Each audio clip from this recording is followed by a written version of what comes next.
Greetings, and thank you for joining us today. I'm Steve Kamen, a senior fellow here at the American Enterprise Institute, and it's my pleasure to welcome you to this afternoon's event on prospects for the Latin American economies. I especially wish to welcome our panel of highly distinguished economic experts to this afternoon's session. I can't think of a better panel to shed light on these important issues. In the order in which they will speak, we have first Alejandro Werner, who's a non-resident senior fellow at the Peterson Institute for International Economics. From 2013 to just a couple of months ago, Alejandro was the director of the Western Hemisphere Department at the IMF. Before that, he served as the Undersecretary of Finance and Public Credit in Mexico, the Director of Economic Studies at the Banco de Mexico, and Head of Corporate Investment Banking at BBVA Bancomer. Alejandro has also taught at ITAM, Instituto de Empresa, and Yale University. Following him, we have William Maloney, who's the chief economist for Latin America and the Caribbean at the World Bank.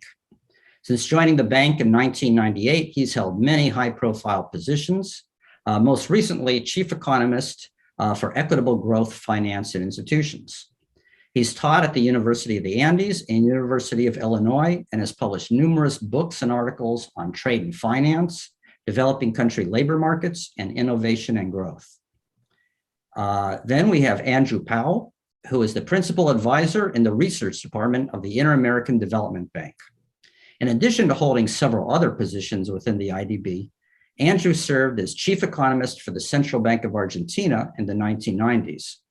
He was also the equivalent of an associate professor at the University of Warwick and Queen Mary's in the UK, as well as professor at the Universidad Torquato Di Tella in Buenos Aires. Andrew has published extensively in leading academic journals in the areas of commodity markets, risk management, banking, and international finance. Last, but by no means least, Liliana Rojas Suarez is a senior fellow and director of the Latin American Initiative at the Center for Global Development. She's also chair of the Latin American Committee on Macroeconomic and Financial Issues and adjunct professor at the School of International and Public Affairs at Columbia University. Previously, Liliana has served as managing director and chief economist for Latin America at Deutsche Bank and has held positions in both the IDB and the IMF. Like our other panelists, she's also published widely in the areas of macro policy, international economics, and financial markets. So by way of introduction, Latin America's economic prospects are clouded by a host of critical challenges. Most obviously, no region in the world has been hit harder by the COVID-19 pandemic. Latin America has suffered more than 1.5 million pandemic deaths, both in absolute terms and on a per capita basis. That even exceeds the COVID death rate in the United States, a country well known for its ambivalent attitude toward pandemic containment. Not surprisingly, Latin America's economies have also taken a severe hit. GDP fell 7% last year, also the sharpest contraction of any global region. And the latest IMF forecast has it regaining its pre-pandemic level only in 2022. In fact, the damage from the pandemic is likely to last for years beyond that. Sadly, these developments come against the background of decades of disappointing economic growth. From 2000 to 2019, per capita GDP growth in the region averaged only 1.1%. Well below that in other major regions of the world, even including sub-Saharan Africa. Exactly what explains Latin America's moribund growth records up for grabs, but there are plenty of explanations, including inadequate infrastructure investment, inadequate and low-quality investment in education, deficient private savings, uncompetitive product markets, overregulated formal sector labor markets, excessive import protection, fragile and underdeveloped capital markets, and unstable macro and financial environments. All of these weaknesses will make it even harder for Latin America to bounce back from the pandemic. And given the politics at play throughout the region, a vigorous reform effort to correct these problems does not appear imminent. Finally, the external environment may pose some important challenges to Latin America's economies going forward. So far, the global environment's been pretty benign. Rising commodity prices have helped the region's recovery, while super low interest rates have offset the drag from rising debt levels. But it's not clear how much longer this party can continue for. Increases in food and energy costs have triggered rises in inflation. And given the region's history in this regard, a sharp tightening of monetary policy, which is already in train in some Latin American economies, may be needed to keep these rising costs from translating into higher underlying inflation rates. And the upcoming normalization of monetary policy in the US and other advanced economies could also threaten the sustainability of debt levels in the region. Now, to be sure, if rising dollar interest rates represent a response to continued vigorous economic recovery in the US, that's something the region may be able to handle. But if the Fed is forced to tighten interest rates because elevated US inflation proves surprisingly resilient, then all bets are off. So that's a pretty gloomy outlook, I will admit, but hey, what do I know? Why don't we hear from some genuine experts on this and hope that they have something more optimistic to offer? And if you have any questions that you'd like to submit to this audience, submit to our panelists, please send them via email or Twitter to John Kearns. The addresses are posted both on the AEI webpage for this event and also at the bottom of your YouTube screen. So without further ado, let me give the floor to Alejandro to begin our discussion. Thank you for the invitation, Steve, and thanks for putting together such an interesting panel for, I think, a very important question in terms of where's Latin America going. Maybe I will not serve the purpose that you mentioned of giving a more optimistic view of the region, but hopefully I can provide a little bit of granularity to what Steve already summarized that I shared completely. I mean, when you look at Latin America economic developments in the last 2 years, what Steve mentioned first, regarding the evolution of health issues, the evolution of the pandemic, Latin America was severely hit with death rates per million in the 2,500 and 1,800 for the large economies. Maybe when you look at the Caribbean and some smaller countries, you see much lower death rates, but in the large countries in Latin America, basically with death rates above the ones we saw in the US, and in some cases, excess deaths even much higher, given the way they're taking into account COVID deaths. It's significantly underestimating these ratios. When you look throughout the region, Peru with the highest death rate, maybe followed by Mexico, Brazil, and as I said before, the Caribbean and Central America with some better numbers there. When you look at what's happening with the pandemic now, I think throughout the region, we have been seeing significant declines in death rates, an acceleration of vaccination rates, although significantly lagging with what we have seen in other countries around the world. Maybe when you look at Uruguay and Chile, they're around 75% of fully vaccinated population. Then around the 50% mark, you will find Panama, Ecuador, El Salvador, and Argentina. And then between 40 and 35%, you will find Mexico, Peru, and other countries. However, vaccination has been accelerating. I think in some countries, although with lower vaccination rates, they have been good at targeting older populations and most vulnerable population. And therefore, what we have seen in 2020, in terms of the recovery of the economy from the sharp drop that took place at the end of the first quarter and the second quarter of last year, that started, let's say, some very timid reopening, but more than that, receiving significant spillovers from the return of commodity prices. The recovery in advanced economies now has been joined by a recovery of the domestic economy, of the service sector, et cetera. And we're seeing numbers in Latin America that have been better than expected. Upward revisions to growth started to happen, let's say, in the third quarter of last year, and they have continued. I think now we are at a point in which this upward bias in the forecast of the main analysts that follow the region are kind of over, and I think we're seeing more unbiased forecast. It's very hard for me to tell which way revisions will go in the future. I think up to now, there was a clear downward bias in forecast associating with the way that we imagined the recovery was going to be. I think the way economies learn to live with the pandemic was better than what was expected in the original forecast.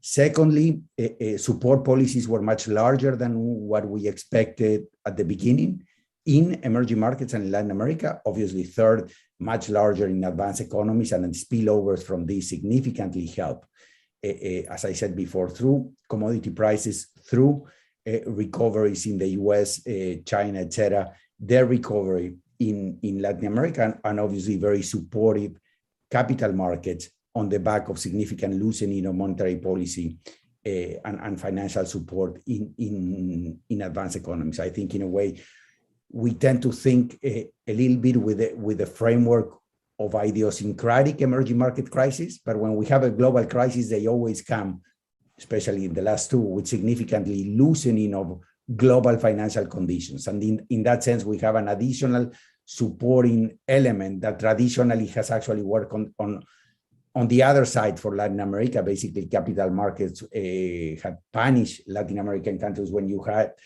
idiosyncratic crisis, but obviously with global crisis, that's not the case, and that has been another important supporting mechanism.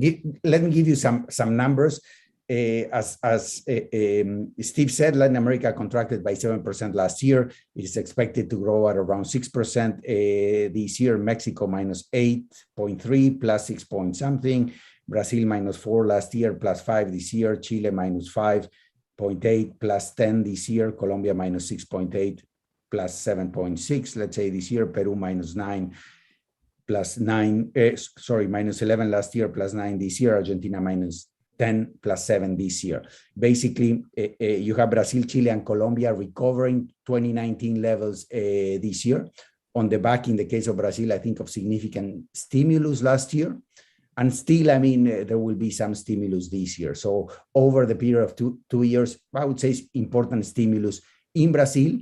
Colombia was late to implement the stimulus, but it let it play out for a longer period of time, so also important fiscal stimulus. And Chile with an okay fiscal stimulus, but the largest quasi-fiscal support program that we have seen in emerging markets by allowing people to take money indiscriminately from their pension accounts at the tune of maybe 20-something% of GDP.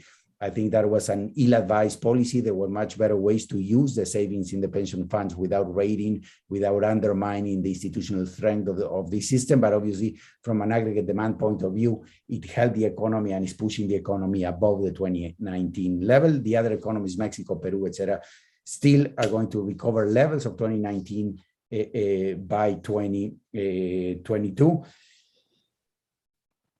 An important issue that Steve mentioned that is that trend GDP level is expected in 2025 to be below the level that we expected it will have before the pandemic, maybe by 4.5%. So significant scarring in Latin America, given the depth of the crisis, given the significant destruction of productive capital, and that led to significant gaps in the economy. First, the GDP gap that we already spoke, that is going to give itself to another lost decade when we look at GDP per capita between 2014 and 2024, on the back of the terms of trade crisis in 2014 to 2016, and now the very deep pandemic crisis.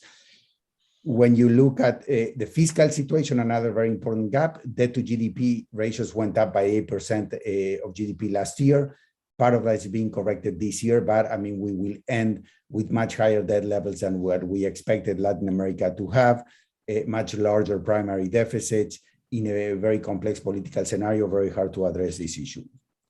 Very important social gaps. I mean, on the labor market, women, youth, lower human capital workers significantly hit. Poverty and income distribution took a huge hit, losing maybe the advancements we have done in the last 8 years, and that will significantly will generate significant political pressures, and obviously the trust in governments and institutions, and I would say the sense of legitimacy of the social economic equilibrium has continued to crash in Latin America, creating a very complex scenario.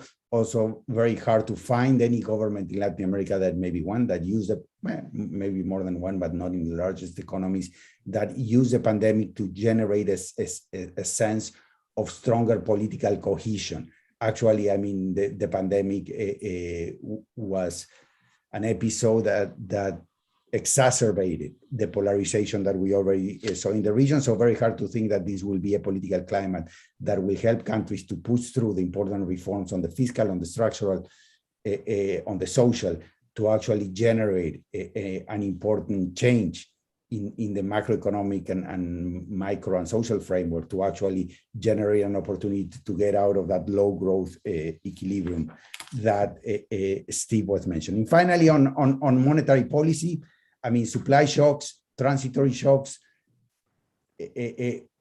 what sequence of transitory shocks we end eventually calling permanent, and what can unanchor inflation expectations? I think when you look at Chile with such huge, let's say, quasi-fiscal expansion, having lower interest rates a lot, they should be raising rates. The same is the case in Brazil, also with significantly high debt levels. Then when you look to Mexico, I mean, they didn't reduce interest rates that much. Output gap still positive. Very anchor fiscal situation starts getting a little bit more fuzzy. But obviously, I mean, very large movements in inflation expected to last into 2022, the fear of an anchoring of inflation expectations, and in some countries, the fear of fiscal dominance. And therefore, central banks are acting quite forcefully. So with that, Steve, I'll turn it back to you. Thank you very much, Alejandro. That was an excellent kind of introduction to a lot of the issues. I have a million questions. I'll only ask one now, just to follow up a little bit.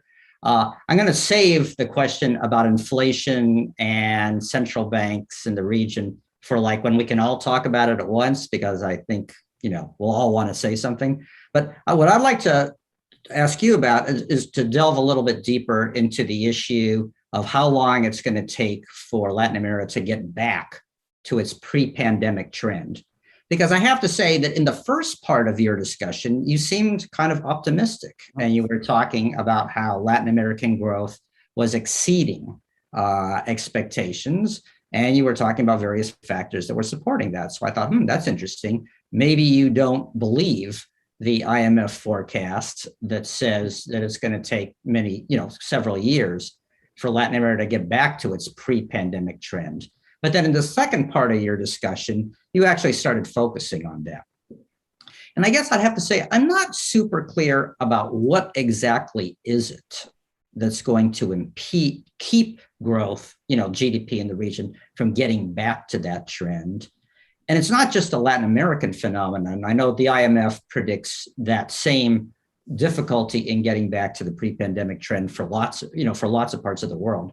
So is it possible that this is maybe one of the more speculative predictions of the IMF, this lag in getting back to normal? And can you say a few words about that? Yeah, thanks, Steve. I think that's a very good question. I wouldn't call, it is true, the IMF, and I guess everybody revised their short-term growth expectations upwards, let's say in the last 9 months. I think that's because we were too gloomy on how these economies were going to adapt to the pandemic. We were too negative on the policy space that they have, and also on the rest of the world. But as you say, in the medium term, we really do not know exactly how these economies are going to go back, let's say, to a new normal trend, and why this trend will be below what we had before. I think one very medium-term issue that is true, it's education. Latin America is the place of the world that lost the largest number of hours of teaching in person in the world. I think there will be very large school desertion, etc. Secondly, I think that at the SME, and not SME level, but intermediate size of firms, there has been significant destruction of productive capital. And when you put that together with a political uncertainty, then at least for the next 5 years, maybe that capital is not coming back. Maybe the medium-sized firm that maybe sells $50 to $100 million in Mexico.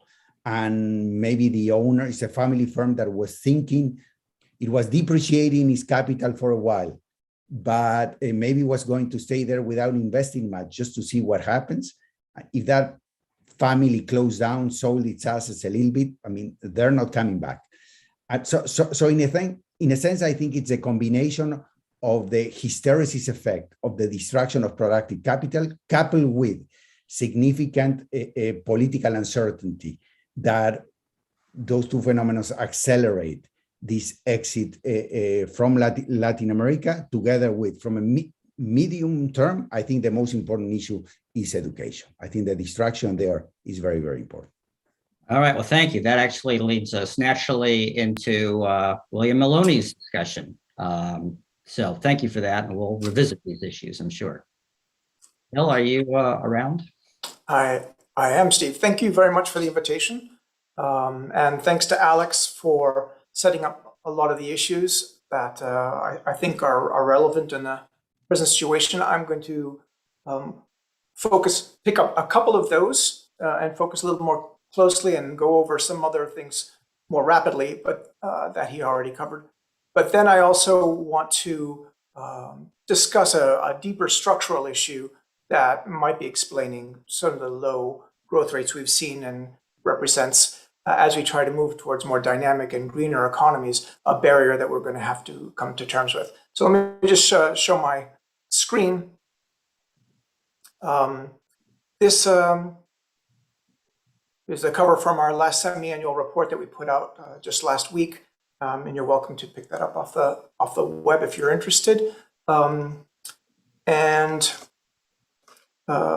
We have our condor here with the idea as the sort of Latin American iconic bird, which we're just trying to get to take off. The new dawn, having defeated COVID to some large measure, how do we get this thing to grow? So the first chapter of that, and I'm not going to go through it in detail, but I want to present a couple graphs which I think are relevant. The first chapter just looks at how we've recovered to a rather anemic recovery path, as we've talked about, what the challenges are to that, and what we're going to have to watch going forward. First thing I would just want to note is the region has made a lot of progress on COVID, on vaccination rates, but it's highly heterogeneous, and we have to keep our eyes on this. Chile and Uruguay are well above 75% with at least one vaccination. We've got a bunch of countries like Costa Rica, Argentina, Panama, Ecuador, Brazil, and El Salvador and Mexico, which have not only moved to above 40%, but have done so really rapidly and continue to do so. But then we have a large chunk of countries, particularly in the Caribbean and Central America, which are just beginning this process, and they remain vulnerable to recurrences of the virus. And I want to talk a little bit later, that's going to be a problem for growth no matter what. And we have to work on pulling these guys up to at least the mean for the region in terms of vaccination if we want to really get recovery. The second thing, on terms of the costs of this, just to reiterate what Alex said, employment hit 20%, hasn't fully recovered. Poverty rates have risen to the highest levels in perhaps a decade and a half. But just to put a number on what Alex was talking about, we figured that across the board, there's pretty much a loss of 1.5 years of schooling in the region, which is going to impede both social mobility and productivity growth going forward. And that's, of course, particularly concentrated in the lower parts of the income distribution, simply because those are the families with the least access to, for instance, the internet and doing their homework online and having online classes. So this is going to be a major issue that we have to watch and try to remediate going forward. Something we call the paradoxical recovery, which is we're returning to anemic growth despite favorable tailwinds. I mean, it's true that we haven't recovered our previous trajectory, but the previous trajectory was pretty woeful. And we don't want to just go back there. We need to do better. So the first thing I just want to highlight is the business community. This is some machine learning estimates that we've done of business sentiment from quarterly earnings calls. And if you look at the gray line, we started weak in terms of the business community's confidence in us managing COVID. And we're pretty much at the global mean for that. And that's also true with overall business sentiment, which for a while was being pulled down by our inability to deal with COVID, but which now has again has done rather well. So these things are good forecasts about 2 months out. So as of mid-September, we were doing pretty well, at least through mid-November. This said, the recovery is not enough, as has been said, to make up for what we've lost. And 2020 growth, we figure, was about minus 6.7%, more or less. And last year's growth is this year's growth is forecasted to be about 6.3. Again, a lot of heterogeneity, with some countries like Chile doing very well and fully making up, but others really dragging. And that's going to be a problem. The paradox we see is that all of the tailwinds in terms of commodity prices, China's real GDP growth, although the Evergrande scandal, the Evergrande problem may put the brakes on that, US GDP growth and the real yield on 10-year Treasury bonds have all been favorable. And yet our calculations are that over the last year, we've actually underperformed what would be expected given those tailwinds. And that's a little bit of a concern, not only because we want to know why that is, but also because we weren't doing that well before, as I mentioned. The world was growing about 3.1% from 2010 to 2019 before the crisis, and LAC was about 2.2. 2.2 is just low, and that's too low to really make a dent on poverty. So even going back to trend, that's not enough, and we need to understand why that is. A couple of quick challenges to the recovery. One, I just want to highlight, because in the annual meetings, several ministers said, look, if it comes back, if COVID comes back, we just can't lock down, we can't afford it. And the point I just want to make here is some work we did just looking at mobility, self-reported, well, not self-reported mobility, Google mobility measures, showing that actually only half, more or less, of slowdowns in economic activity was due to actual restrictions put on by the government. A lot is voluntary self-distancing. If you look at the United States, for instance, all the restaurant reservations were pretty much decimated before there was any shutdown. People just say, I'm not going to restaurants. And you can say the same thing in the Caribbean. It's not going to matter whether it's a shutdown or not. Nobody's going to go there if they're scared that COVID is still there. And we find exactly the same trend, except in the very poorest countries. So there's going to be a slowdown. And that also affects our buffer in terms of poverty, because the informal sector is fundamentally a very social sector. And that also managed to contract in the first part of the crisis. Debt, I won't talk about, but it's gone about 15 percentage points since 2019 as a result of government efforts to deal with this. And as we know, that has had an impact on sovereign credit ratings for many countries. This is why looking at the interest rate that Alex talked about is going to be so important going forward, and how the US government responds to inflation, simply because that's going to complicate managing that includes debt. Inflation, this is just some decompositions we did. Inflation looks like in the region is about 7%, 8%, something like that. Mostly demand driven. It's not supply driven. But again, governments have already shown how they're going to react to that by raising interest rates.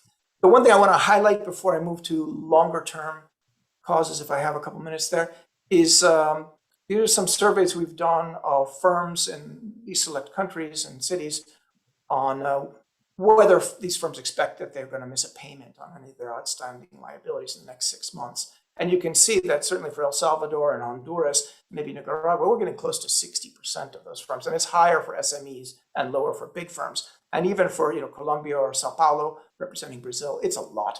And the other thing that's tricky is that at the same time, we've got kind of a detransparentization of the banking sector, where these lack of payment would show up normally as non-performing loans, but they don't because of the forbearance measures. And as a result, we really don't quite know what the situation of our banks is in the region. We have to watch that. Some back of the envelope stress tests we did suggest that the median LAC country can handle about 10 percentage points in increased non-performing loans. But there are some that are substantially below that. This is something we have to watch. Just if I can take 2 minutes to talk about a structural factor that I think is important, both for getting a higher growth, but also because the World Bank is now focusing so much on greener growth. And I think they're tightly related issues for reasons that I'll hope make clear. I want to do some ancient history, do this by looking at some ancient history. The first thing is, are these low growth rates just due to the fact that we're still primary good exporters? And the answer is partly, but that's not deterministic of our economic structure in the long run. And I want to give you two quick examples. And I think the resource curse has been overstressed as a determinant, as a cause of our slow growth. Just some ancient history, copper production in Chile from 1870 to 1970. And I just want to show that as a share of world production, that dotted line, Chile had 40% and then went down to below 10% in 1900, 1910, to the point where local entrepreneurs were pretty sure that the industry was dead and copper would no longer be a motor for Chilean growth. That, if you look after 1910, appears not to be the case. Production really ramped up and our share of the world economy rose as well. That's just to suggest that the identical product can have very different impacts on growth, dependent on something which we need to understand. And I want to argue that that's the introduction of new technologies that happened around 1900. And we'll come to who did that in a second.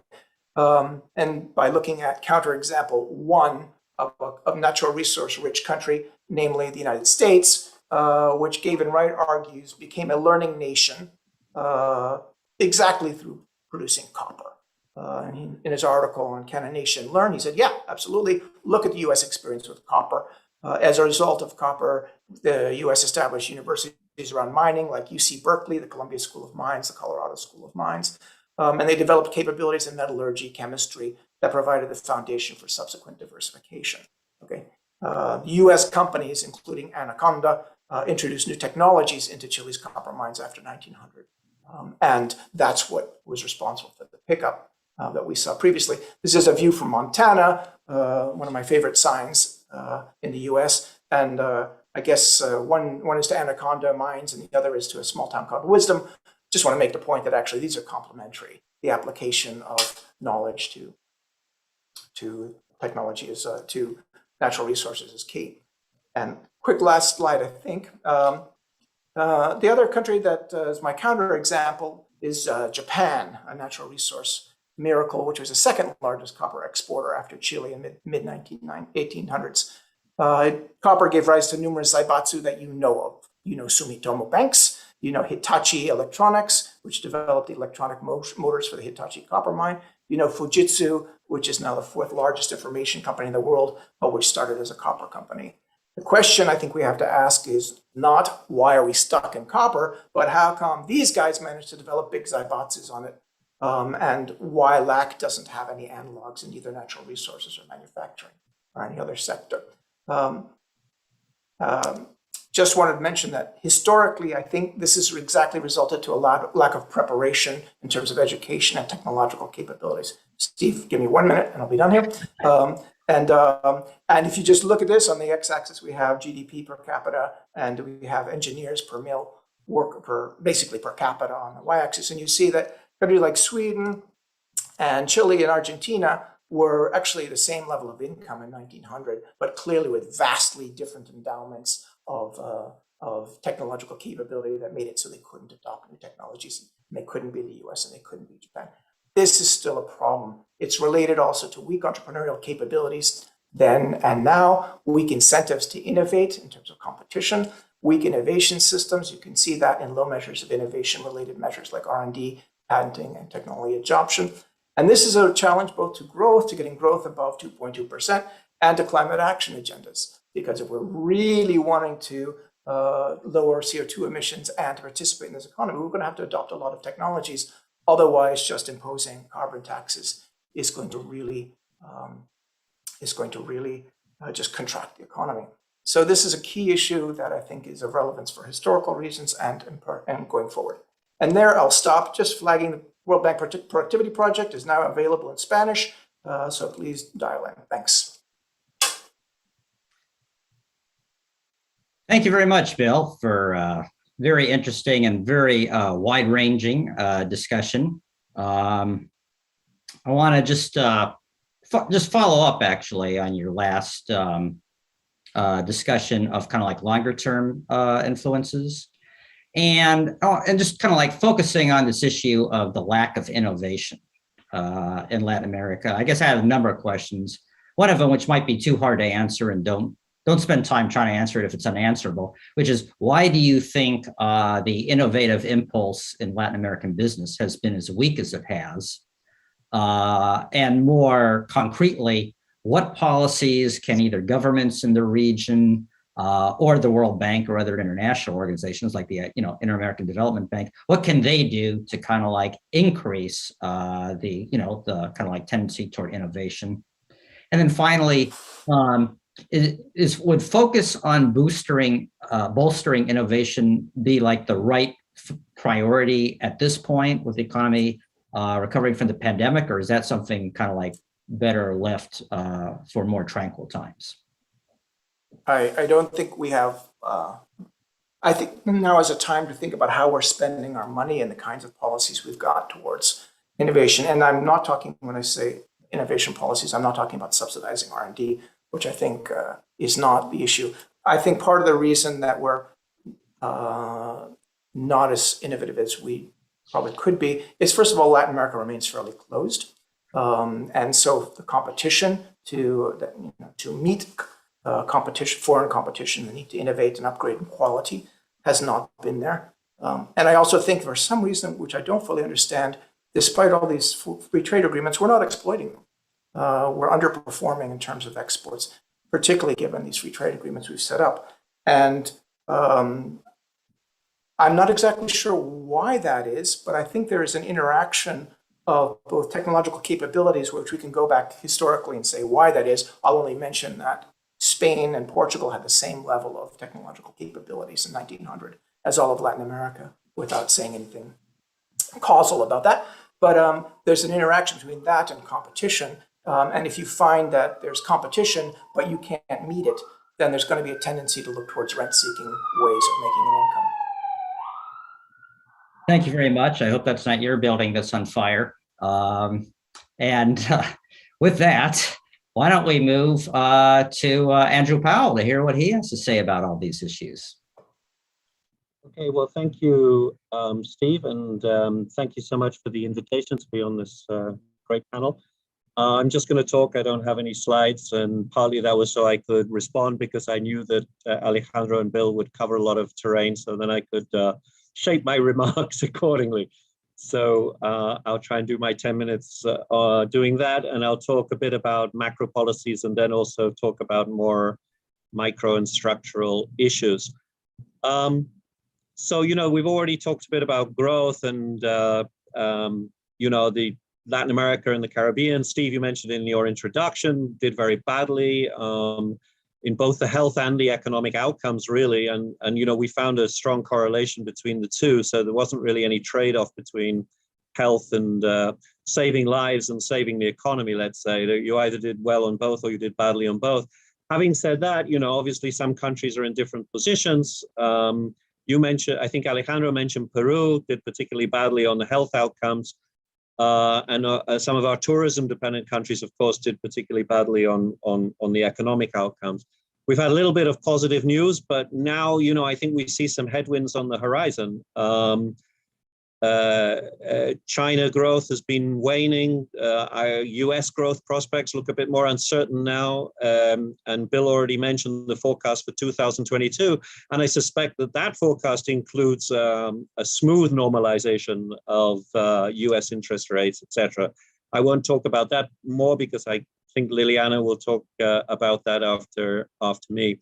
So, we see some headwinds on the horizon, and clearly there's some risks out there. So on the macro policies, on the fiscal debt side, that's already been mentioned, and I guess countries are in this difficult trade-off. On the one hand, many countries need to reduce spending or increase revenues to ensure sustainability. But on the other hand, you don't want to stop an incipient recovery or the recovery that's taking place at the moment. I think, this is where you need good fiscal institutions. Good fiscal institutions would allow for a more gradual adjustment at lower interest rates. Let's put it that way. So, there's short-term benefits for medium-term reforms here. That's the point that I would make. Still, I guess, with inflation picking up in many countries, on And we see, demand really outstripping supply in a number of cases. Perhaps there's more argument for retrenchment of fiscal, of expansionary fiscal policy at the moment. Now, I think another structural feature that this brings out is we kind of rely on discretionary fiscal policies when we have crises. And they're often hard to reverse. And we lack, the automatic stabilizers that other countries appear to have. So that's another structural challenge, which then becomes more of a challenge, for macro policies in the short term. On the monetary side, Alejandro mentioned this, and I think it's really kind of an achievement of the region that the central banks managed to inject a very significant amount of liquidity into our economies without too many negative effects so far, at least. The Chilean central bank, its balance sheet expanded by more than 20% of GDP. Brazil and Peru were not far behind. And, these figures are close to the US or to the European Central Bank. So that's really kind of quite an achievement. And I think central banks and governments kind of worked in tandem in the policies that they pursued to try to smooth the impacts of the pandemic. Now, we're in a slightly different position now. Brazil its central bank has really, the balance sheet has shrunk quite considerably, but other central banks, their balance sheets have remained pretty large. I won't go into details. And as Alejandro mentioned, inflation is picking up and some central banks have moved quite aggressively. I think there's an argument to err on the side of caution here. I think inflation shocks tend to be persistent in work that we've done. And if inflation expectations do de-anchor, then there's evidence that, they are more costly to get back down. And at the same time, actually, these interest rate rises in our work, we've estimated that they don't have such an impact on growth. Bill mentioned quickly financial systems, and we have pretty similar analysis. We do see non-performing loans now rising in some countries, and we have some market measures of risk which suggest some risk going forward, which you don't really see when you look at capital ratios and so forth. And I think there's a bit of a danger here that the traditional balance sheet ratios that we look at for banks are not really giving us a good picture of risks.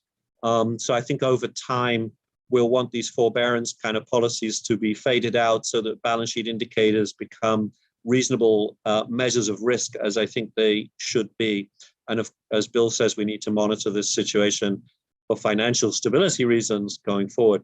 So let me move to the micro policies. And I'm going to refer to, the IDB has a Vision 2025 document that elaborates a set of priorities, and what I'll say is closely correlated with that.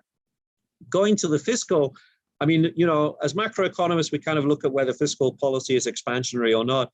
But I think, we, in a way, we've paid the price for that kind of analysis. We really need to look actually what countries are doing with fiscal policy, rather than just, seeing if it's expansionary or contractionary.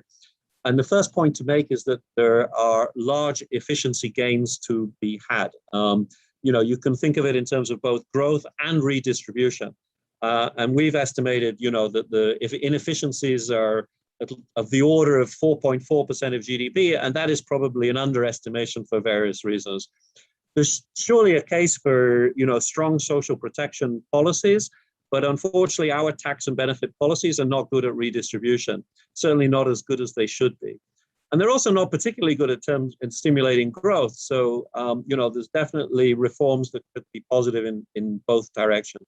Steve, you mentioned infrastructure in your introduction, and our flagship last year was devoted to that. And on the theme of inefficiencies, we noted significant inefficiencies through the whole project cycle, from project selection to project development to execution. So, there's clearly better outcomes that could be had, both in terms of providing better services to people, which is actually the focus of our flagship, as well as greater impact both for distribution and for growth. Actually, even though we have these inefficiencies, we've estimated multipliers of about 2. So 2 pesos for each, 2 pesos of GDP for each peso invested. So imagine what the multipliers could be if these processes were actually efficient. The other big problem, of course, at the moment is the gap in terms of investment is huge. It was estimated before the pandemic at around 2% of GDP, so that's about $110 billion a year. But I think it's much more than that now. Most in investment infrastructure remains financed by the public sector, and there's a very small amount that's financed by the private sector. And the amount that's financed by the private sector, some of it's not really the private sector, it's kind of public development banks or public institutions from outside of the region as well. And what's private sector is largely commercial banks. There's very little infrastructure financed by funds of different sorts. So I think there's a lot of potential financiers. It's just finding the right framework and the right kind of financial engineering to do it, and ensuring that we have good project selection and project development. Moving on, I think you just sort of asked Bill a question, and part of Bill's response was about regional integration. And I do think that's an important area. Actually, there's a big opportunity. The US redirected about $60 billion of imports during the crisis, and unfortunately which only exports, by the way, about $26 billion to the US, didn't really gain from that. It was mostly a gain for Europe, in fact. And so we've got to find ways of grasping these opportunities much better. As Bill mentioned, I mean, there's about 33 trade agreements signed between the 26 borrowing countries of the IDB, but actual trade between these countries is still very low. Part of the reason, I think, is many of these agreements are actually inconsistent. The rules of origin are all different, so they don't aggregate between them. The cost of compliance is very high. Our logistics is poor, and the infrastructure for trade remains weak. So we had a flagship on trade the year before last, and you can find more details there. But those are some of the issues, I think. Now, Bill talked about innovation. I think his analysis is excellent, corresponds to ours. Actually, I think during the crisis, that was one of the achievements, was to support SMEs, and credit actually rose during the crisis in many countries, which was kind of interesting, boosted by the guarantee programs that countries implemented. But I think we've got to rethink the kinds of instruments that we use to help firms, particularly small and large firms and small and medium-sized firms, and particularly help small firms become medium-sized firms and become large firms, and allow the market to function so that small firms that don't graduate to medium and large firms don't stay as small firms and use resources inefficiently in the economy. So there's kind of a market failure here, which may also come back to our tax and subsidy systems.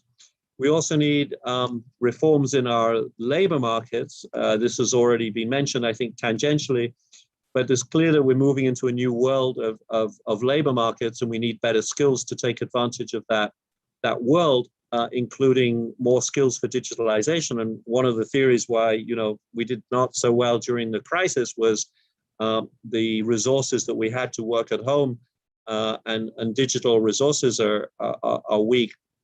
Our estimates show, considerable advantages, opportunities that could be afforded if we take advantage of the digitalization process. And our flagship on infrastructure actually had a section devoted to this, because there's a strong relation between digitalization and technology in general and infrastructure provision that could, we're really on the brink of a revolution when it comes to technology and infrastructure. And so we could really, take advantage of this if we had the right policies in place to bring significant benefits, both in terms of distribution and growth in the future. And my final point, if you will allow me, is on climate change, because again, technology has an impact on climate change.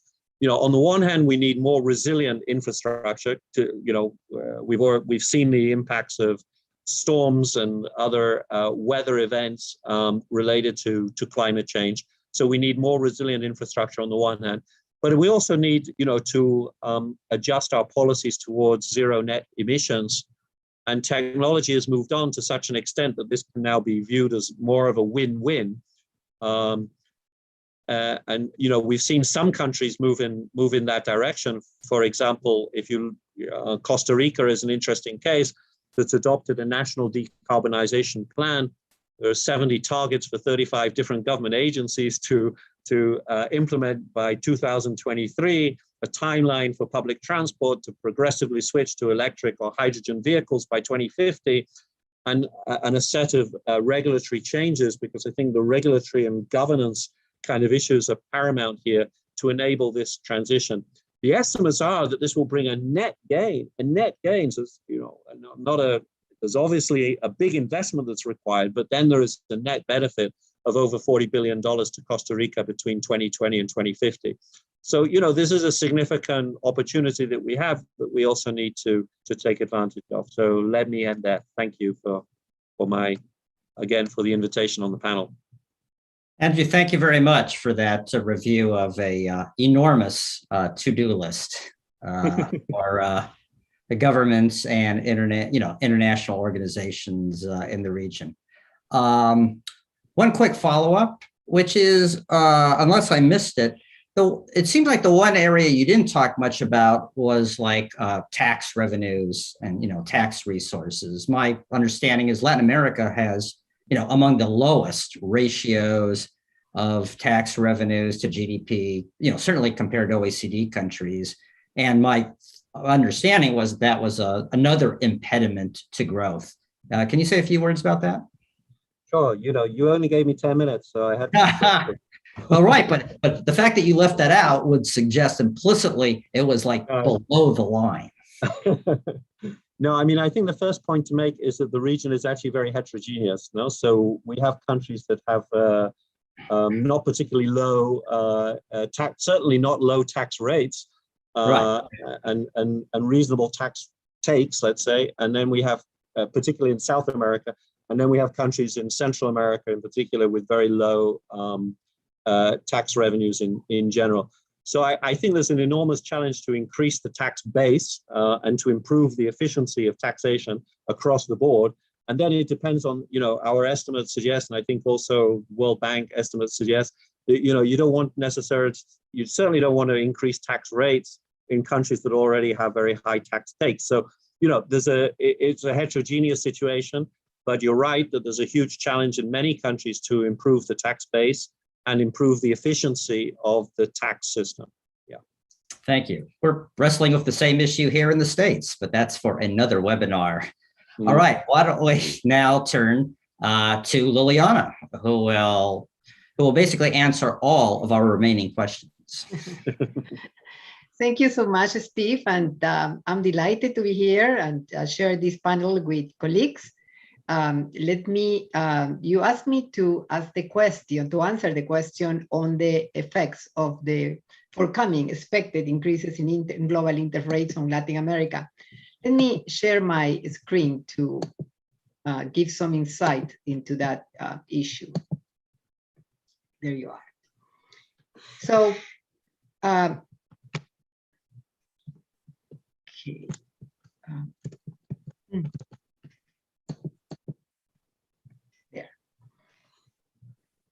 So when we talk about what's going to happen or what will be the effect on global interest rate increases in Latin America, the first thing we have to take into account is what is going to happen in advanced economies. What effect is actually going to trigger these increases in interest rates? So if you look at the past experiences for Latin America, the way in which interest rates have increased, global interest rates have increased, depends significantly on whether it's reacting to increases in global inflation, especially in reactions by the US Fed. So it's really not just a question of whether interest rates are going to increase globally, but also what are the mechanisms that lead to that increase. If, for example, the increases in interest rates in the US comes because the United States is growing very heavily and is actually helping the Latin American economies to be a driver of growth, then that will have a much less impact if the reaction of increasing interest rate is due to high expectations of inflation in advanced economies that deal central banks, again, especially the Fed, into rising the rates.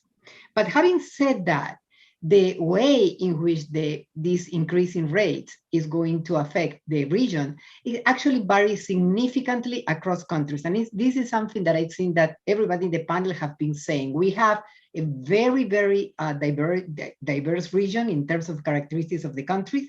But if I have to point to some fragilities in Latin America that will make the effect larger, those would be external financing needs, large government debt, fragilities in financial systems, and one that I'm not going to talk too much, but I need to point is growth dynamics. I know the only reason is that I'm not going to talk too much about it. It's because everybody has been focusing correctly so on that this is the most important issue right now in Latin America, how to reactivate economies. But right now, as everybody has said too, the dynamics, the sources of growth in the region are not very strong and are not forecasted to be that strong. So first, with external financing needs.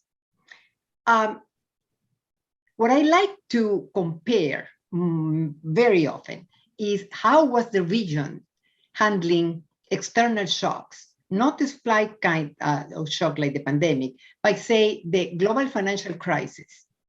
So, and compare that with how is Latin America now. So the reason why I have 2007 here is because this is the pre-global financial crisis. By the way, this exercise can also be done for the pre-temper tantrum period of 2013. Remember that in May 2013, the Fed made this huge announcement that they were going to tamper the quantitative easing program, and there was a spike in long-term interest rates in the US that affected the region significantly. So what I like to compare is what happened, how was the region posed before the global financial crisis in three variables that affect directly how you are positioned to deal with increased external financing costs. And those three variables are the current account, external debt, and short-term external debt. And basically, what is happening now is because the current account is a good proxy of financing needs, the Latin American countries, which are the countries in yellow in this graph, there's a number of emerging market countries here, and the yellow dots represent the Latin American countries.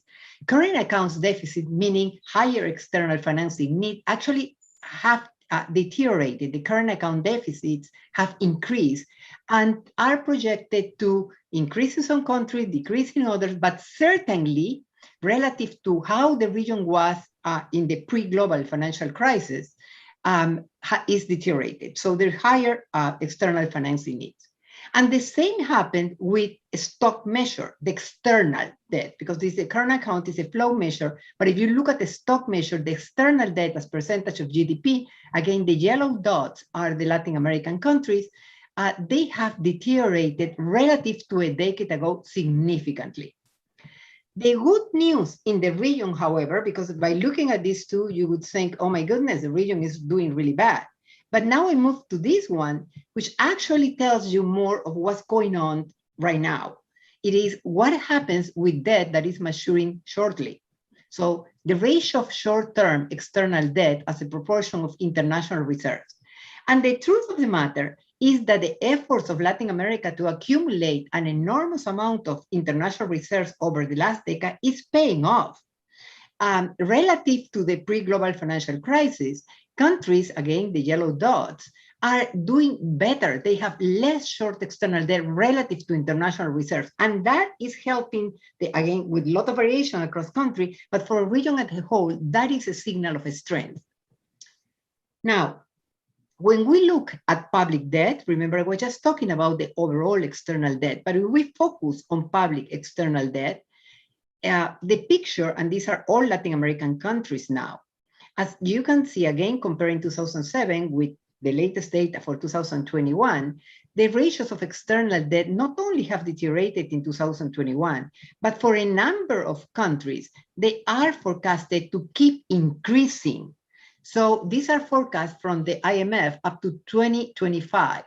So even if there are expectations that there's going to be some growth, still there is right now, with information that we have right now, the expectation that this debt situation is actually to continue deteriorating. And of course, this increases countries' vulnerability to high global and domestic interest rates. It's very interesting that up to now, well, a few months ago, we were living in a world of low interest rates and low inflation. Now the world is moving to a scenario of higher interest rates and high inflation. And that, of course, is changing the overall panorama, the overall view for the whole world and for Latin America in particular.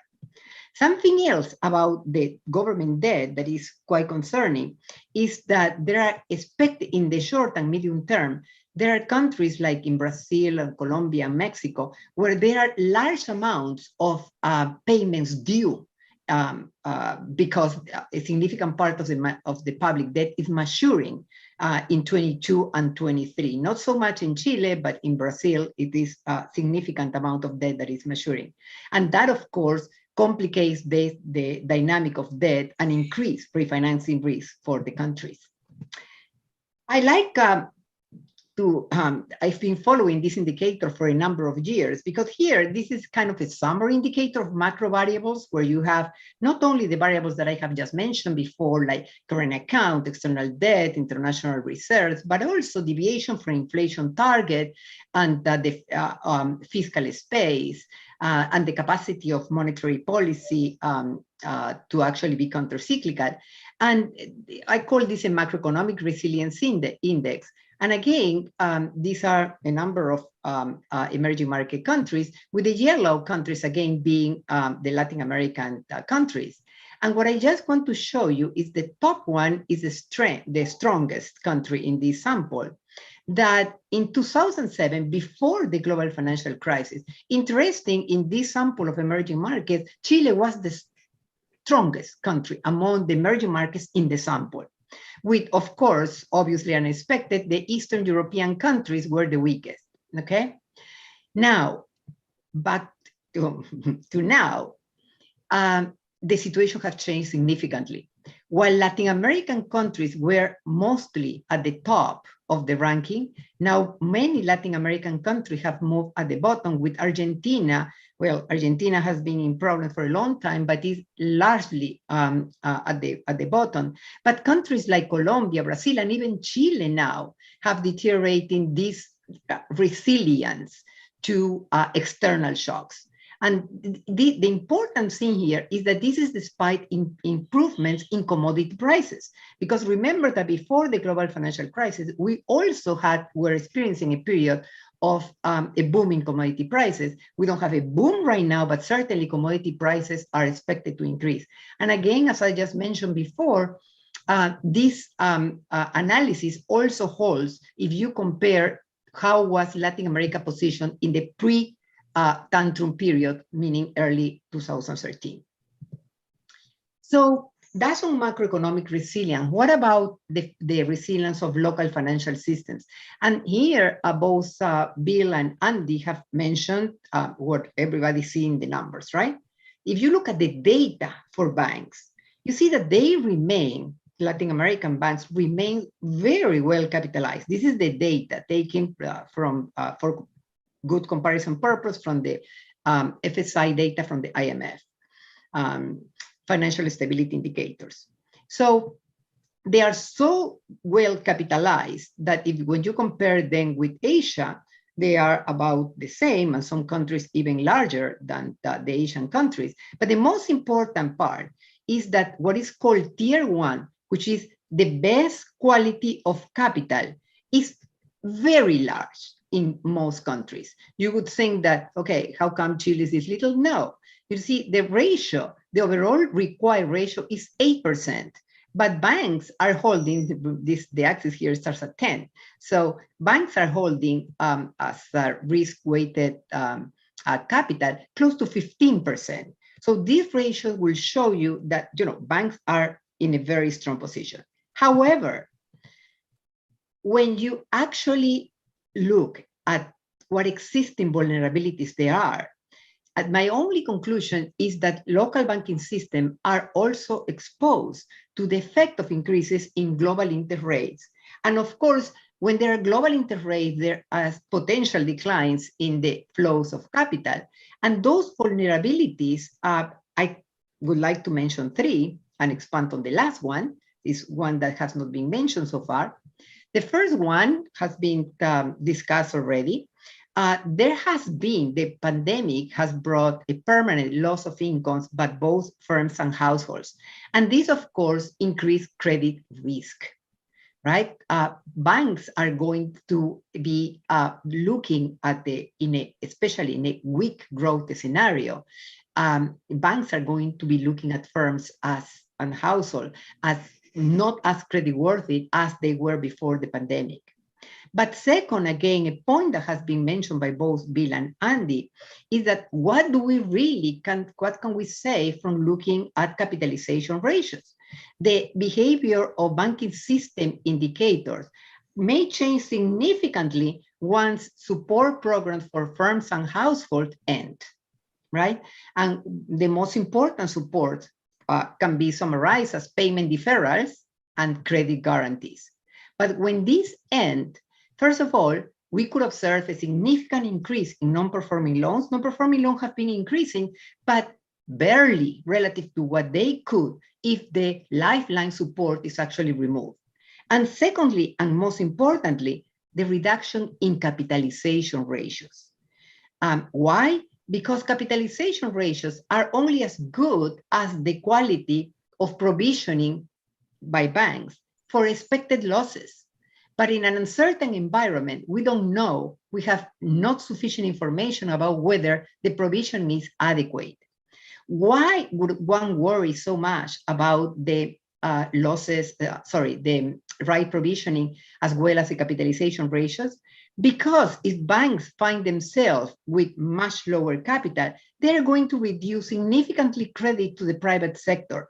And that would also exacerbate the slow growth and could even move some countries into recession. And the third factor is what was very well known during the European crisis and actually happened too in some Latin American countries in the past. And this is the sovereign risk bank risk nexus. We've all been talking in the panel about the problems of large sovereign debt, but the large sovereign debt also impacts on the stability of the banking system. Just two numbers. First of all, in several countries, government bonds actually represent a significant amount of their bank assets. For example, in Mexico, over 20%, 22% almost of all the total assets of banks is formed by government claims, largely government bonds. This is a large amount. But now, that's the first fact. But the second fact is what makes things more complicated. And is that there is in some of those countries, for example, in Colombia, Mexico, and Peru, foreign investors hold a significant proportion of total local currency sovereign bonds. Again, almost 20% in Mexico. Why I'm concerned about that? Because in the context of increasing interest rate, because if interest rates increase sharp enough, that it leads to a decline in appetite for emerging market assets and for Latin American assets in particular, there could be a significant sell-off of sovereign bonds.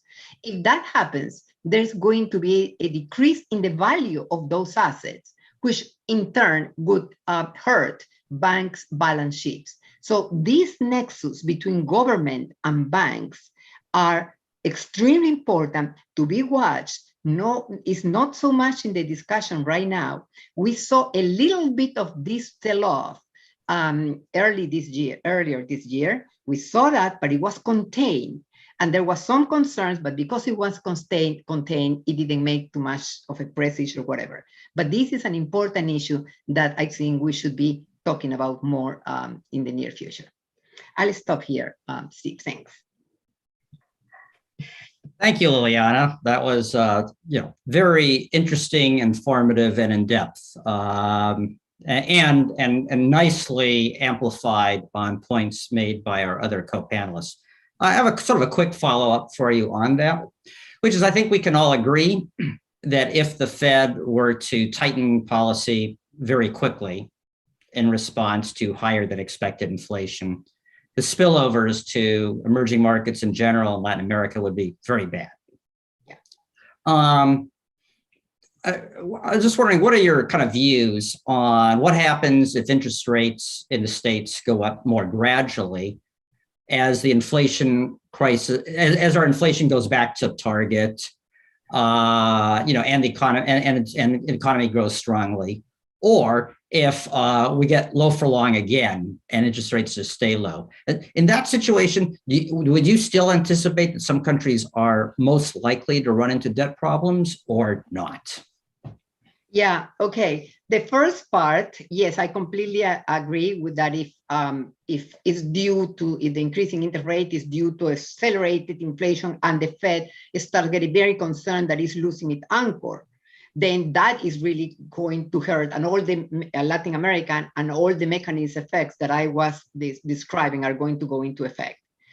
If it is very slow, moderate, as a result of going back to target, the US inflation going back to target, and as a result of a renewal of growth or a continuation of growth in the United States, that's a completely different scenario. Actually, that's a positive scenario for Latin America, not only because of the advantage that US growth has on the region, but also because in that scenario, you have time to anchor inflation locally too. I mean, there is a path-through right now going on of inflation from the advanced economies, especially the US, into Latin America. So yes, absolutely, I would think that that would be actually a welcome development. Which leads me to the second part of the question, which is low for longer. My goodness, it's been a decade already where investors have been taking risk after risk on the expectations that the Fed is almost captive to the activities of the investors, because the Fed cannot actually increase interest rate or there's going to be a financial crisis, So really that would not be very beneficial for the region. The region, several of the problems that have been generated in the region, especially because the large increase in debt, is attributable to this very huge amount of liquidity in international capital markets. To start declining them and to give incentive for countries to actually start cutting off their excess amounts of debt would actually be quite beneficial. All right. Well, I have to say I agree with all of that, and I've done research with Fed colleagues that supports that. Yeah. All right. So now we're beyond our presentation part, and we're going to just talk a little bit more generally about some different questions. And I'd like to put a question to the panel that I've been hankering to do basically since the start, which is maybe we can go back to our gallery view, folks, or not.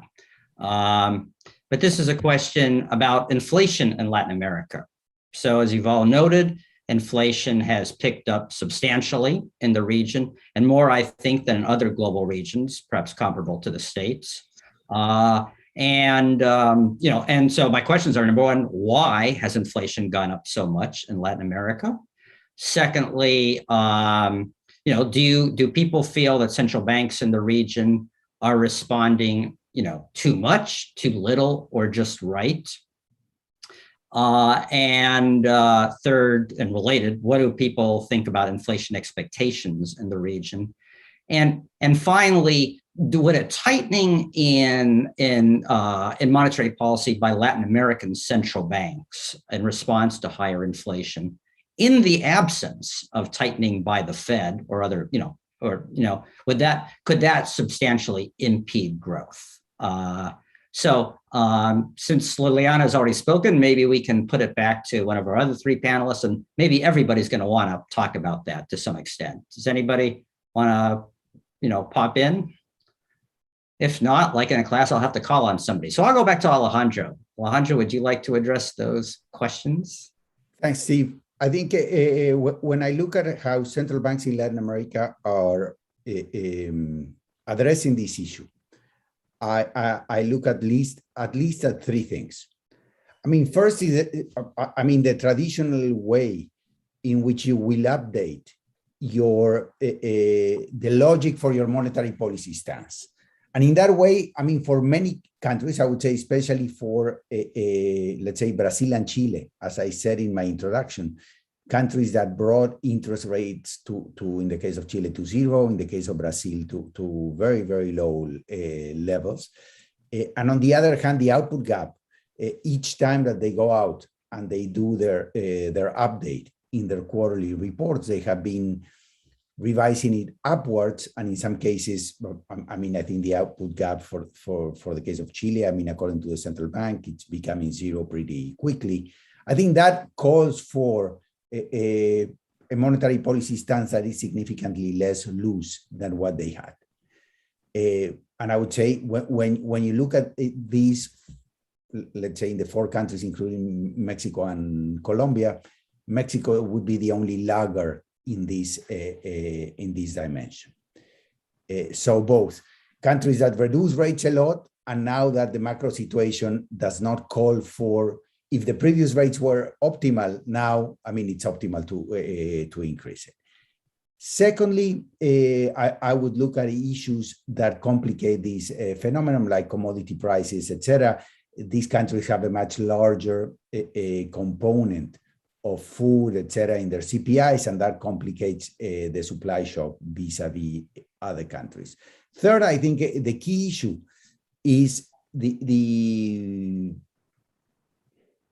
expectation of a potential unanchoring of inflation expectations. I think inflation expectations so far have been anchored, but there's this perception of central banks that, I mean, if you eventually move when they become an anchor, it's very hard to bring them back to your target. So you have to act preemptively. And there you look at maybe several issues. One is potential external phenomena, external to monetary policy, like fiscal policy. And I would say in the case of Brazil, with, I mean, very high debt levels, a very important negative fiscal impulse that would be needed in the future in an electoral period, etc., significant concerns that the new equilibrium in Brazil implies some kind of inflating away the debt with higher inflation, some financial repression, etc. So the central bank has to react to that.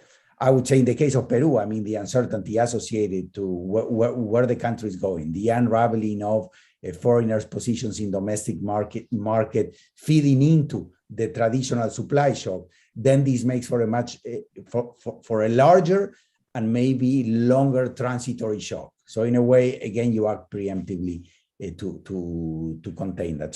So those are the things that I would look at. I would say that I would only be a little bit worried in the case of the Central Bank of Mexico. That was the central bank that reduced interest rates the least, in which the output gap is not closing as fast, and in which fiscal policy has actually been suboptimal on the side of orthodoxy. So in terms of anchoring that dynamics, you're super comfortable. And my final point, and I leave and I shut up, is I do think another important issue in Latin America is I think central banks have been overestimating the neutral rate. And that's, I think, an important issue to also keep in mind. All right, excellent points. I know that in our past discussions, Andy Powell was interested in weighing in on this. So Andrew, would you like to add your thoughts? Yeah, sure. Thanks, Stephen. And I agree with Alejandro's comments. So let me just try to be complimentary. I mean, in previous work that we've done, we found that the inflation targeting regimes in the region had gained quite a lot of credibility, in the sense that shocks to inflation had less and less impact on future medium-term inflation expectations. So that's the good news. But we also did find, and there have been occasions where inflation got above the target, and when inflation got above the target, then the country did experience a cost in the sense that inflation expectations did, or there was a danger that they would become de-anchored. So I think, as Alejandro says, there is a feeling among central banks at the moment, or a fear that this could happen at the moment. Inflation in some countries is above targets, and actually inflation expectations, current expectations are above target in some instances. So there is a fear that inflation expectations could become de-anchored, and so I think the loss function is very skewed. It may not be that costly to at least bring the policy rates up a bit from the exceptionally low levels, but the cost of de-anchoring expectations could be significantly larger. Commodity prices, let me just mention one thing, because this crisis has been unusual, that commodity prices have risen in some countries, but at the same time, exchange rates have depreciated. And that also may be, behind some of the inflationary experiences that we've seen. Having said that, and I meant to mention this in my introduction, if you look at the futures curves of many commodity prices, the ones that are important for Latin America, most of them are in backwardation. And copper, for example, quite strongly so. So it's clear that these commodity prices, the market is viewing this level of commodity prices as fairly exceptional. And I think, I'm not sure that we're really taking that into account, which is also why I'm a bit negative on growth at the moment. Excellent, thank you. Would Bill or Liliana like to add their thoughts on inflation and central bank policy? Just one point. The region might find itself, if they cannot correct the fiscal situation because of the social demands and political cycles and all that, might find itself with having the central banks, who have been kind of carrying the flag of stability, with still increasing or still expansionary fiscal policies, while at the same time interest rates increasing. That is usually a bad combination for the region, because the policies are, especially for this cycle, because the policies are actually acting against each other in terms of the effects on growth. This has been very different in the good times of Latin America, where, well, it's true that there was increasing debt because of expansionary fiscal policies, but interest rates were low too. So that was supportive of growth. This new scenario may actually be even worse for the perspective of growth for Latin America, because in my view, I think that the central banks are going to do the best they can to keep stability, and that would imply moving interest rates up. I'd like to muse on whether kind of like the same amount of monetary tightening in a Latin American country's own central bank, whether that is more or less impactful on their economy than the same amount of tightening by the Fed. Do you have a view on that? And it's okay not to. It's hard, but the only thing I could also, okay. No, go ahead, sorry. I'm going to add that it depends a lot also on different countries. And remember that some of the countries are also have a significant amount of dollar-denominated liabilities, right?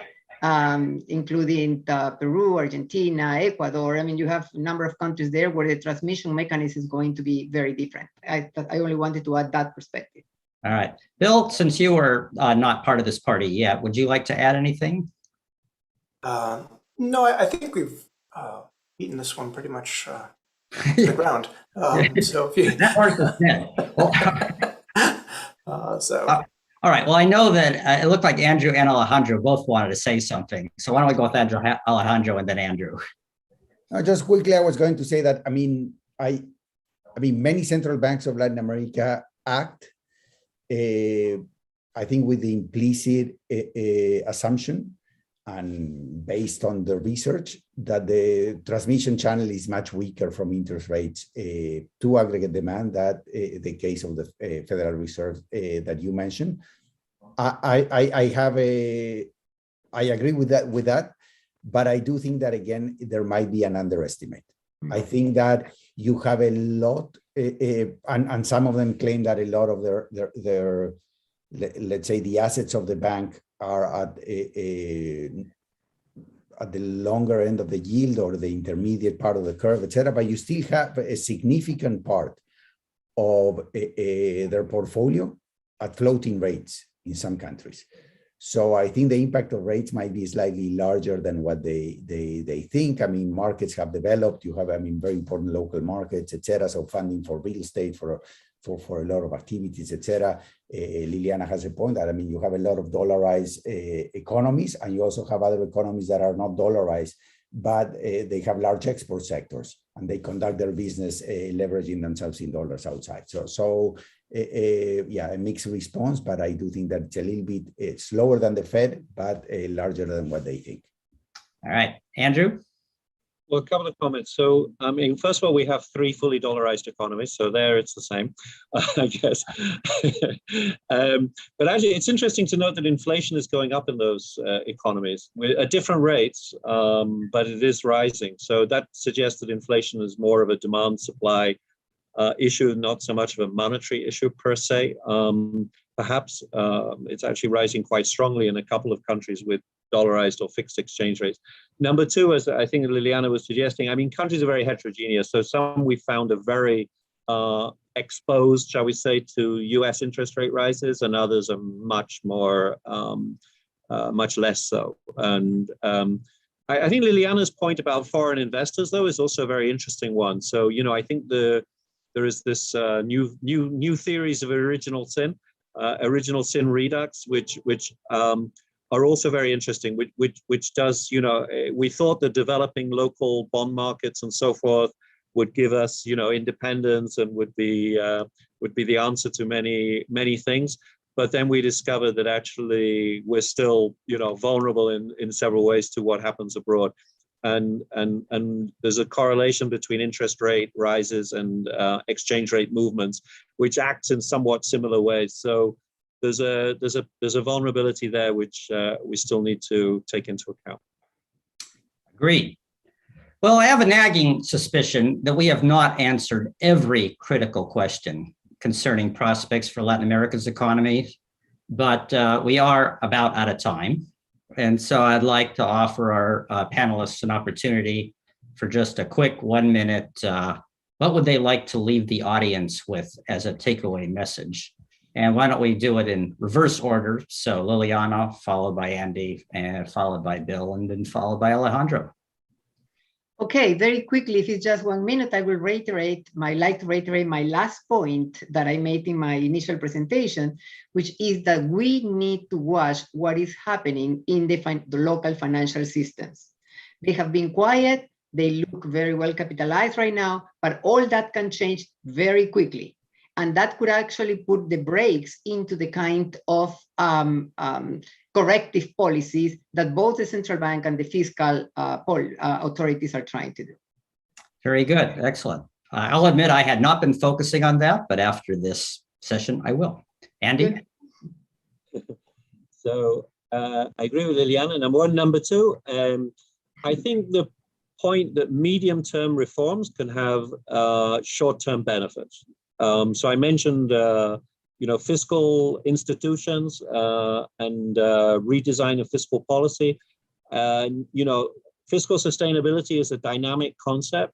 If we can generate more fiscal space today through good fiscal reforms that give us space for the following years, that will help us trying to respond to this situation where we're in this very difficult dilemma between sustainability and promoting growth.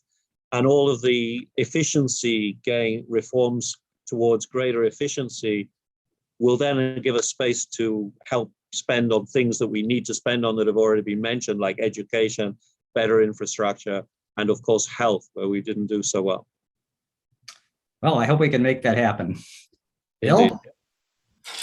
Sure. Just to again support Liliana's concern, as I think we've all expressed that we don't want that shoe to drop. But in addition, the goal can't be here to return back to how we were before COVID, because we weren't growing particularly well before then. So I guess what I'm encouraging is to try to think of, take a 10-year horizon of coming out of this. What reforms do we need to make in order to raise levels of growth? And as Andy said, we have to do that within a tight fiscal envelope, which means, as the second chapter of our semi-annual discussed, we have to think about ways in which we can use our fiscal resources better, and we can reallocate existing resources to areas which have higher rates of social return and higher impact on growth.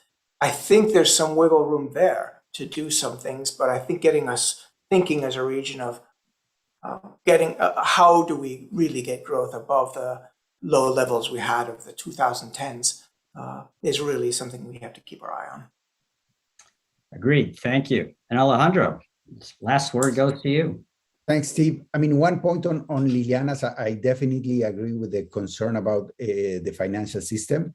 I think from what we have seen, the heterogeneous dynamics of this economic cycle, I think it's helping the financial system together with informality, et cetera, in Latin America. I mean, having a financial system that is heavily biased towards the formal sector, and the formal sector has been recovering better than the rest of the economy, is helping the financial system. But obviously, there's pockets in the financial system that might end up having significant problems down the road. In terms of Latin America, in the next 5 years, and thinking of your audience, where we might have a lot of firms from outside Latin America investing in the region, et cetera, we can have a lot of policy recommendations. But I do think that the outlook that we're facing is a very difficult outlook. There's no space on the fiscal side to do too much. There's no political space to do a lot on the structural side. The social aspects will significantly ignite social demands, and politically we have significantly polarized societies. So I think we're going to confront important problems in the next 10 years. I don't see the drive for significant reforms, changing the framework that can equilibrate the demand for most social redistribution, with an opening in the private sector for the private sector to invest much more, with less regulation, with more certainty, et cetera. So I think we are up for a very rocky road in the next 5 to 7 years. Thank you, Alejandro. Well, I think our time is about up. I'm not sure if we've given our audience grounds for great optimism about Latin America, but I think we've certainly made them informed about the challenges the region faces. So I'd like to thank the audience for joining us, and I would certainly most emphatically like to thank our panelists for participating in this panel. And so thank you very much, and I hope everybody has a great week.